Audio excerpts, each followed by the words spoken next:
Israel ও আমেরিকার সাথে যুদ্ধের প্রভাবে ইরানে ঔষধের সরবরাহ ব্যবস্থা ঝুঁকির মুখে পড়েছে। হরমুজ প্রণালীতে নৌ অবরোধ এবং আকাশপথ বন্ধ থাকায় বিঘ্নিত হচ্ছে আমদানিকৃত ঔষধ ও কাঁচামালের সরবরাহ। এ অবস্থা চলতে থাকলে আমরা বড় ধরনের ওষুধ সংকটের মুখে পড়ব।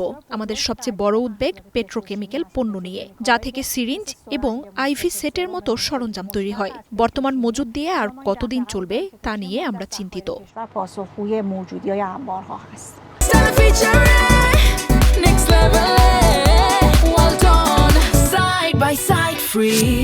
সংকট কেবল ইরানেই সীমাবদ্ধ নয়, বিশ্বের 20% জ্বালানি তেলের যোগান দেয়া হরমুজ প্রণালী বন্ধ থাকায় প্রভাব পড়েছে বৈশ্বিক ঔষধ শিল্পের কাঁচামালেও।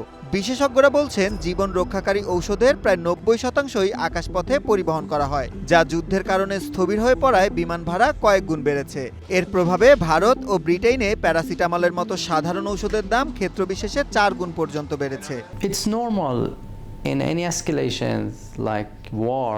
যে কোনো যুদ্ধের পরিস্থিতিতে ওষুধের ঘাটতি হওয়া স্বাভাবিক। এয়ার কার্গো বন্ধ থাকায় কেমোথেরাপি এবং উচ্চ রক্তচাপের ওষুধের সংকট দেখা দিয়েছে। আমাদের কাছে বর্তমানে মাত্র 2 মাসের ওষুধের মজুদ এবং ওষুধ তৈরির প্রয়োজনীয় কাঁচামাল রয়েছে।